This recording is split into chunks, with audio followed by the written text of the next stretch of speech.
नमस्कार दर्शकों, आप सभी का स्वागत है हमारे इस खास कार्यक्रम जीवन की मुस्कान में।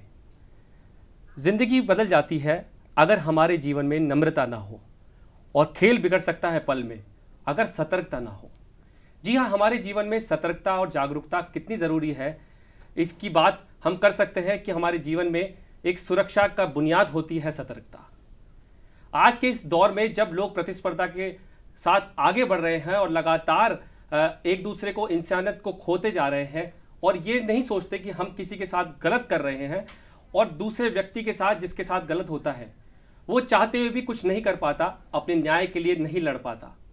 ऐसे में यदि सतर्कता रहती है, जागरूकता रहती है, तो हम अपने अधिकारों का उपयोग कर सकते हैं और कानून व्यवस्था का साथ लेकर हम उसको दंड भी दिलवा सकते हैं।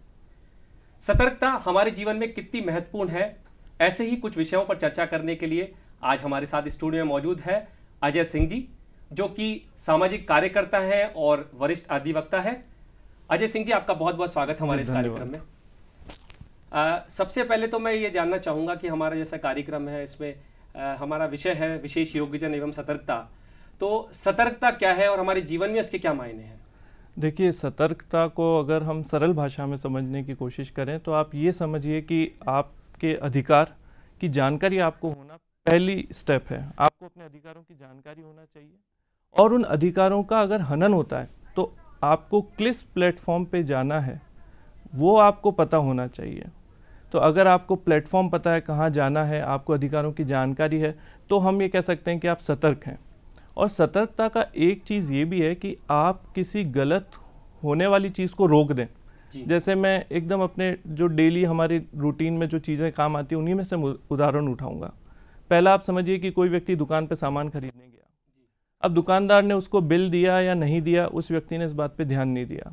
तो यहाँ पे अगर एक सतर्क व्यक्ति है तो वो बिल अवश्य मांगेगा। अब उसके पीछे क्या कारण है कि अगर आपने बिल मांगा तो दुकानदार ये ध्यान रखेगा कि अगर मैं इनको जो प्रोडक्ट दे रहा हूँ, जो सामान दे रहा हूँ, वो सही होना चाहिए।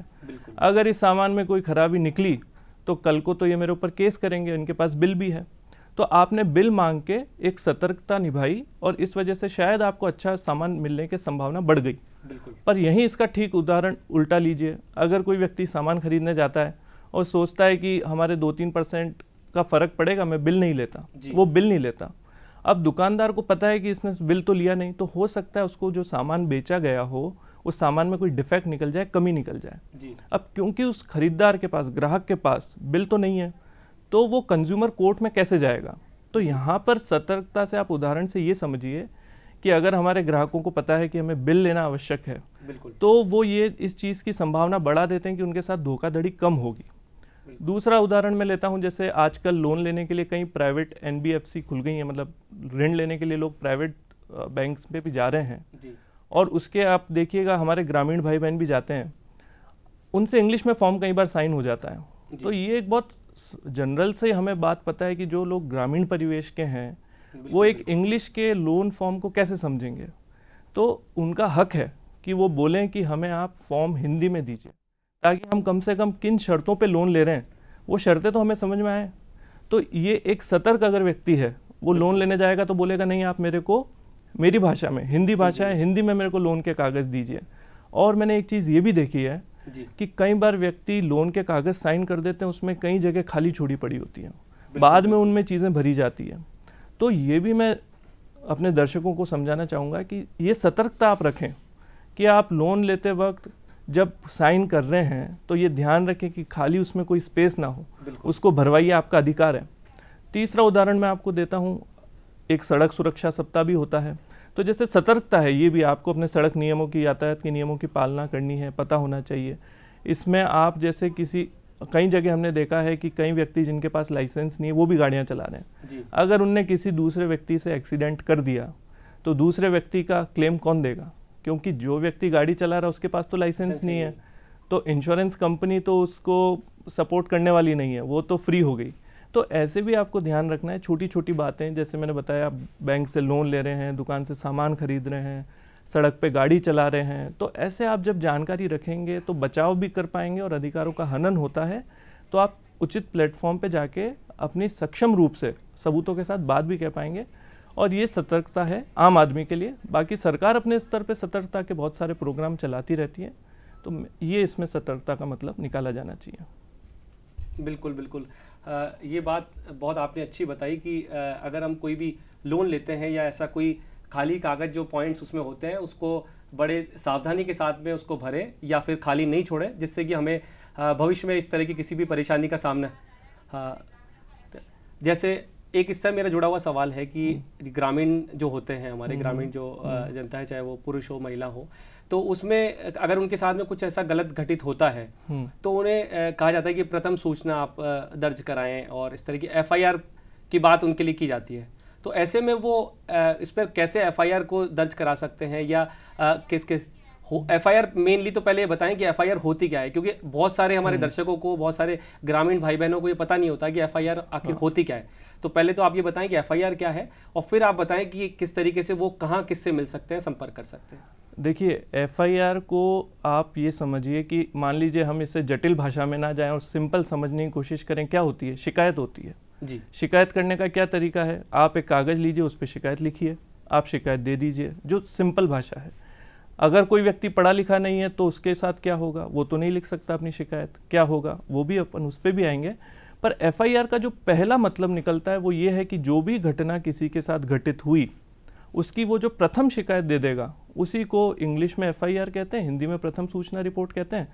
पर इतनी टेक्निकलिटी अगर नहीं भी किसी को पता तो कोई दिक्कत नहीं है। आप ये समझिए, आप पुलिस के पास गए, पुलिस की जिम्मेदारी है आपकी दी हुई शिकायत को अपने पास रखे, उस पर एफआईआर दर्ज करें। अगर उसमें एफआईआर दर्ज करने योग्य अपराध घटित हुआ है तो उदाहरण के तौर पे मान लीजिए किसी के साथ आज मारपीट हो गई, लूटपाट हो गई। अब उस व्यक्ति की पहली रिस्पॉन्स ये होना चाहिए, पहली प्रतिक्रिया ये होनी चाहिए कि वो निकटतम पुलिस थाने में जाए और वहाँ पे जाके बताए मेरे साथ ये हो गया है। कोई ज़्यादा इसकी रिक्वायरमेंट नहीं है, एक कागज़ पे आप अपनी शिकायत लिख दीजिए। अब शिकायत में कई जने बड़े डरते हैं, कंफ्यूज होते हैं कि क्या लिखना है क्या नहीं लिखना है। तो मैं आपको बताऊं, हमारे ऑनरेबल सुप्रीम कोर्ट ने भी इस पर स्पष्ट कहा हुआ है, इतनी चिंता की ज़रूरत नहीं है। आपकी एफआईआर पूरा एनसाइक्लोपीडिया नहीं लिखना है आपको कि शुरू से लेके एंड तक हर चीज़ का वर्णन हो, ऐसा नहीं है। आप मेन ध्यान ये रखिए घटना कहाँ हुई, कब हुई, किसने करी, उसका कारण क्या था। कई बार ऐसी भी घटना हो सकती है जिसमें कोई कारण नहीं होता, आपके साथ लूटपाट हो गई, उसका कारण नहीं है, तो इसकी कोई चिंता की बात नहीं है। घटना किसने करी, अगर उसका नाम पता है तो नाम लिखिए, अगर नाम नहीं पता तो उसकी कोई चिंता की बात नहीं है। जैसे चोरी है, चोरी में हमें कभी चोर का नाम नहीं पता होता, तो ऐसे कोई चिंता की बात नहीं कि हमें तो पता ही नहीं किसने किया। भाई आप एफआईआर दर्ज कराइए, मतलब आप लिखित शिकायत दीजिए, पुलिस उस पर अनुसंधान करेगी। तो एफआईआर का सिंपल शब्दों में आप मतलब समझिए, लिखित शिकायत आपने पुलिस को दे दी। अगर आप निरक्षर हैं, आपको लिखना पढ़ना नहीं आता, तो आप थाने में जाइए, पुलिस वाले खुद आपकी शिकायत लिखेंगे, आपके अंगूठा लगवाएंगे, उसको आइडेंटिफाई भी आपके साथ आया व्यक्ति कर देगा। तो इस तरीके से एफआईआर का प्रथम मतलब तो ये निकलता है। जी, तो ये जैसा आपने बताया एफआईआर के बारे में, अब कई बार जैसे सुनने में भी आता है, लोग कहते भी हैं कि कई बार प्रथम जो अपना ये है दस्ता है उसमें एफआईआर दर्ज करने में कुछ विलम्ब हो जाता है। कई बार वो बैठाए रखते हैं और साथ में घटना के साथ में जिनके साथ में जो हुआ है वो लोगों को एक संतुष्टिपूर्ण जवाब नहीं मिल पाता। तो ऐसे में क्या इसके लिए भी कोई प्रावधान है कि वो कहाँ पर जाएं? बिल्कुल, देखिए मैं आपको बताता हूँ। ऐसा है कि एफआईआर जब आपके साथ कोई अपराध हुआ है तो आप सबसे पहले तो ये करें, बिना विलम्ब के, बिना किसी गैर वाजिब विलम्ब के आप शिकायत दर्ज कराएं। समय सीमा तो देखिए, जो विलम्ब हो रहा है, अगर मान लीजिए 2 दिन का हुआ, 5 दिन का हुआ, 10 दिन का हुआ, अगर आप उस विलम्ब का संतुष्टिप्रद जवाब दे देंगे तो आपके केस पे कोई प्रभाव नहीं पड़ेगा। अच्छा, ये विलम्ब वगैरह पे जाने का अधिकार पुलिस को नहीं है। पुलिस की तो जिम्मेदारी है कि जब एफआईआर दर्ज कराने कोई आया है तो उसकी एफआईआर दर्ज करे। अब आपने पूछा अगर नहीं करें तो क्या करा जाए? बिल्कुल, तो देखिए, जब भी कोई व्यक्ति थाने में जाएगा, पहले बात तो ये मान के चलिए आप अपने कानूनी अधिकार के तहत जा रहे हैं, तो आप अपने अंदर विश्वास रखिए, कॉन्फिडेंस रखिए कि आप एक सही चीज़ के लिए जा रहे हैं। आपके साथ कुछ गलत हुआ है तो आप जाएंगे तो आपको सबसे पहले वहाँ पे एक ड्यूटी ऑफिसर मिलेगा, आप उसे अपनी शिकायत दे दें। बिल्कुल, अगर वो शिकायत को ऐसे ही रख लेते हैं, आपको नहीं बताते कि इस पर एफआईआर दर्ज हो रही है नहीं हो रही, या वो रिस्पॉन्स सही से नहीं देते, संतुष्टिप्रद जवाब नहीं देते, और कुछ देर बैठने के बाद भी आपको लगता है आपकी कोई कार्रवाई नहीं हो रही, आपकी शिकायत कोई सुनवाई नहीं हो रही, हाँ सुनवाई नहीं हो रही, तो आप तुरंत थाना अधिकारी से मिलिए, जिसे हम एसएचओ भी बोलते हैं। तो आप तुरंत थाना अधिकारी से मिलिए, वहाँ पे भी अगर आपकी सुनवाई नहीं हो पाती जी, तो अगली स्टेप है जिले के एसपी से मिलने की। जो पुलिस अधीक्षक हैं आपके ज़िले के, आप उनसे पर्सनली जाके मिलिए और उनको बताइए कि ये जो आपकी एफआईआर है ये दर्ज नहीं हो रही। जी, अगर मान लीजिए अब इतनी खराब स्थिति हो गई कि आपकी वहाँ भी एफआईआर दर्ज नहीं हो पाई किन कारणों से, तो अब आपको क्या करना है, उसी शिकायत को रजिस्टर्ड पोस्ट के माध्यम से जी, एसपी को भेजना है। रजिस्टर्ड पोस्ट मतलब आप पोस्ट ऑफिस जाएंगे, उन्हें बोलेंगे मेरी रजिस्ट्री पोस्ट करनी है, आप उसको रजिस्टर्ड पोस्ट के माध्यम से भेजिए। जब इसके बाद भी आपको लगता है कोई कार्रवाई नहीं हुई, तो हर थाने से संबंधित एक माननीय जुडिशियल मजिस्ट्रेट कोर्ट होती है, आप वहाँ पे जाइए, आप वहाँ पे जाके अपनी शिकायत दर्ज कराइए और जो आपने रजिस्टर्ड पोस्ट से चिट्ठी भेजी हुई है एसपी को वो भी लगाइए। कोर्ट को संतुष्ट कर दीजिए कि आपके पास जितना प्रयास हो सकता था एफआईआर दर्ज कराने का आपने कर लिया है, फिर भी एफआईआर दर्ज नहीं हो रही है। तो जुडिशियल मजिस्ट्रेट कोर्ट अपने विवेक का प्रयोग करते हुए उसमें एफआईआर दर्ज करे जाने के निर्देश प्रदान कर सकती है। डिपेंड करता है केस कैसा है जी, या फिर उसे क्रिमिनल कंप्लेंट की तरह भी चला सकती है। तो मोटे मोटे तौर पे ऐसा नहीं है कि पुलिस वाले जवाब नहीं दे रहे तो आप हताश हो जाए। आप कोर्ट का दरवाज़ा खटखटाइए, वहाँ पे बताइए कि आपने पूरे प्रयास कर लिया, फिर भी एफआईआर नहीं हुई। और जहाँ तक विलम्ब की बात है तो मैं एक उदाहरण देता हूँ आपको। किसी व्यक्ति की दुर्घटना हो गई, सड़क दुर्घटना, अब वो अकेला उसे कोई हॉस्पिटल लेके चला गया जी, अब वो तो एफआईआर दर्ज कराने की हालत में नहीं है। मान लीजिए उसके पैरों में फ्रैक्चर हो गए, तो पहला तो ये है कि वैसे अस्पताल में जो चिकित्सक हैं वही पुलिस को सूचना दे देते हैं कि हमारा एक्सीडेंट केस आया है। मान लीजिए अगर वो नहीं हुआ जी, तो जब वो व्यक्ति ठीक हुआ, उसकी चलने फिरने की हालत हुई, तो वो अगर पुलिस थाने में 4 दिन बाद भी गया और उसने बताया कि मेरे साथ एक्सीडेंट तो 4 दिन पहले हुआ था पर मैं 4 दिन से तो एडमिटेड था, तो मैं प्रथम सूचना रिपोर्ट एफआईआर दर्ज कराने नहीं आ पाया, तो इसका कोई विपरीत प्रभाव नहीं पड़ेगा। बिल्कुल आपने अपने जो देरी हुई है उसको आपने कारण बता दिया है, वाजिब कारण बता दिया है कि आप हॉस्पिटल में थे, तो सिंपल सी बात है कि जो हॉस्पिटल में है व्यक्ति वो एफआईआर दर्ज कराने नहीं आ पाया, और हो सकता है उसके परिवार में अन्य कोई रिश्तेदार उपलब्ध ना हो, माता पिता बुजुर्ग हो, ऐसा भी हो सकता है। तो ऐसे में विलम्ब की इतनी चिंता नहीं करनी चाहिए। पर जहां आपके पास विलम्ब करने का कोई कारण नहीं है तो मेरी सलाह यही है, आप तुरंत एफआईआर दर्ज कराएं। और मैं एक चीज़ और ऐड इसमें करना चाहूँगा कि हमारे माननीय उच्चतम न्यायालय ने, सुप्रीम कोर्ट ने भी ये क्लियर किया हुआ है कि जो पुलिस अधिकारी है वो इस बात पे आपको लौटा नहीं सकते कि हम एफआईआर दर्ज नहीं करेंगे। आप क्या, अगर अपराध जो है वो एफआईआर दर्ज करने लायक अपराध है तो पुलिस अधिकारी को करनी ही पड़ेगी। इसमें 2-3 अपवाद जरूर हैं, जैसे कोई मान लीजिए घरेलू मामला है या कोई चिकित्सक की लापरवाही का केस है या कोई प्योरली माने पूर्णतः पैसे की लेन देन का केस है जिसमें धोखाधड़ी जैसी चीज़ नहीं है जी। तो इन 2-3 श्रेणियों में जरूर वो परिवाद के रूप में उसे रख सकते हैं और वो 7 दिन में आपको सूचित कर देंगे पुलिस वाले कि हमने इस परिवाद पे क्या कार्रवाई करी, ताकि आप आगे अपना डिसीजन लें कि भाई एफआईआर करनी है नहीं करनी है, क्या उसका परिणाम रहा। तो आप एफआईआर दर्ज कराना चाहते हैं तो आपका अधिकार है और पुलिस की जिम्मेदारी है दर्ज करना, अगर वो अपराध इस योग्य है जिसमें एफआईआर हो सकती है तो। और उदाहरण पे ज़्यादातर जो अपराध हो रहे हैं जी, लूटपाट, चोरी, मारपीट, जिसमें इंजरी आ जाए ग्रीवियस, सिंपल, या इस तरीके की धोखाधड़ी हुई, ये सब एफआईआर दर्ज करने योग्य अपराध हैं, तो आपका हक है, आप कराइए। तो सीधा जाते ही पहले हम ड्यूटी ऑफिसर से, हाँ जी, जब आप जाएंगे तो आपको हर थाने में एक ड्यूटी ऑफिसर जरूर मिलेगा। वो इसीलिए बैठे होते हैं कि आप जाते ही वो आपकी शिकायत ले लेते हैं। नहीं होता काम किसी कारण तो आप थाना अधिकारी से मिलिए, आपका अधिकार है पूरा। बिल्कुल, ये तो बहुत अच्छी बात बताई आपने कि थाने में अगर हमारी शिकायत दर्ज कर दी जाती तो बहुत अच्छी बात है, अगर नहीं होती तो फिर उसको कानूनी क्षेत्र में या मजिस्ट्रेट उस पर निर्देश देके उसको आगे करवा सकते हैं। इसी से जुड़ा हुआ मेरा एक सवाल है, ये बात अपन ने करी थानों की और एफआईआर के बारे में, यदि कोई विभाग में दूसरे विभागों में अगर कोई लोग किसी के साथ में कुछ गलत होता है या उसके काम में, सरकारी काम में कोई देरी होती है या यूँ कहे कुछ भ्रष्टाचार से संबंधित कोई बात सामने आती है, तो ऐसी स्थिति में एक आम व्यक्ति को क्या करना चाहिए? देखिए, जहाँ तक विभाग की बात है तो ऐसा है, विभाग में आजकल आप देखेंगे काफ़ी बदलाव आ गए, नवाचार आ गए हैं, सूचना पट्टिकाएं लगनी लग गई हैं, नोटिस बोर्ड लगते हैं। आप किसी डिपार्टमेंट में जाएंगे तो वहाँ आपको दिखेगा कि ये कार्य इतने दिवस में होना चाहिए या ये कार्य करने का ये शुल्क लगेगा, सरकारी शुल्क जो नॉमिनल होता है, जो भी सरकार लेती है।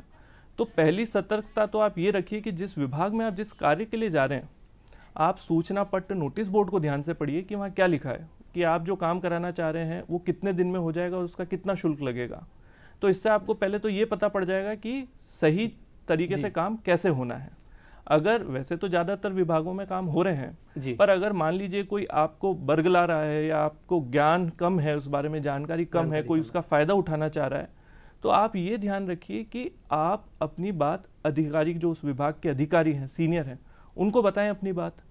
और विभाग में ये इस तरीके से अगर कोई आपको लगता है कि अनुचित लाभ की कोई मांग हो रही है, तो फिर इसके लिए हमारे यहाँ पर प्रॉपर एजेंसी बनी हुई है, आप वहाँ पे जाके शिकायत कर सकते हैं। निरोधक ब्यूरो बने हुए हैं, वहाँ अपनी बात बता सकते हैं कि हमारा काम नहीं हो पा रहा है। तो आप इस तरीके के ACB है, वहाँ पे आप अपनी शिकायत दे सकते हैं। इसमें एक चीज़ आपको ध्यान रखनी है कि देखिए, कोई आपसे अनुचित लाभ मांग रहा है तो वो तो गलत कर ही रहा है, पर अगर अनुचित लाभ आप दे देते हैं तो वो भी गलत है, इसलिए सबसे महत्वपूर्ण बात यह है कि कोई मांग रहा है तो आप देने की बजाय सबसे पहले संपर्क करें। जैसे भ्रष्टाचार निरोधक ब्यूरो हुआ, ये हुए, कोई आपको बरगला रहा है इस तरीके से अनुचित लाभ के लिए, तो शिकायत करनी चाहिए आपको। अगर कोई ऐसी परिस्थिति हो गई किसी की, मान लीजिए कि उसको नहीं था इतना ज्ञान और उसने गलती से अनुचित लाभ किसी ने मांगा और उसने दे दिया, तो उसको 7 दिवस के भीतर 7 दिवस के अंदर उसको भ्रष्टाचार निरोधक ब्यूरो में या पुलिस में जाके बताना चाहिए कि ऐसी मजबूरी हो गई थी, मैं इस तरीके से अटक गया था, इसलिए मेरे को ऐसा करना पड़ा। पर मैं वापस आपको बता रहा हूँ, इन सब में पढ़ने की बजाय आप सीधे कभी भी अनुचित मांग कोई करे, कभी पूरी नहीं करें। आप शिकायत दीजिए, डिपार्टमेंट के हेड को दीजिए, भ्रष्टाचार निरोधक ब्यूरो को दीजिए, और इससे आप देखेंगे कि आप काफ़ी अपना रोल निभा रहे हैं और आप सही काम कर रहे हैं।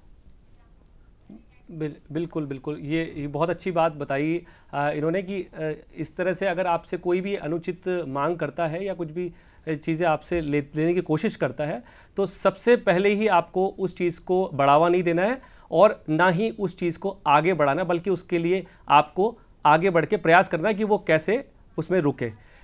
हमारे एक समाज का विशेष वर्ग होता है जिसे हम विशेष योग्यजन भाई बहन हमारे जो होते हैं, विशेष योग्यजन जो वर्ग है, उनको भी जैसे कई प्रकार से लोग जो है उनकी स्थिति को देखते हुए उनके साथ भी कई बार धोखाधड़ी या किस तरह के गलत उनके साथ में घटनाएं होती है, और उसमें भी जो शहरी होते हैं उनको भी ज्ञान कम होता है, उसके साथ में ग्रामीण जो क्षेत्रों में होते हैं उनको भी ज्ञान कम होता है। उनके लिए कई प्रकार की योजनाएं भी होती है, लेकिन वो योजनाएं उन तक पहुंच नहीं पाती है, और साथ में जो गलत हो रहा है वो एक अलग चीज़ है।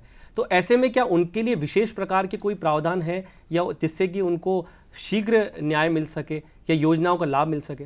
देखिए, जो हमारे दिव्यांगजन हैं, तो दिव्यांगजनों के डेवलपमेंट के लिए, उनकी भलाई के लिए, वो आगे कैसे बढ़ें, इसके लिए सरकार ने बहुत अच्छे प्रावधान कर रखे हैं। तो क्योंकि सतर्कता की बात हो रही है, तो जैसे मैंने कहा कि आपको अपने अधिकारों की जानकारी होनी चाहिए, तो मैं अपने दिव्यांग भाई बहनों से कहूँगा कि सबसे पहले आप अपनी दिव्यांगता का प्रमाण पत्र बनवाएं, क्योंकि सरकार ने योजनाएं तो बना दी हैं जी। अब आप उस योजना के पात्र हैं या नहीं, ये कैसे निर्धारित होगा?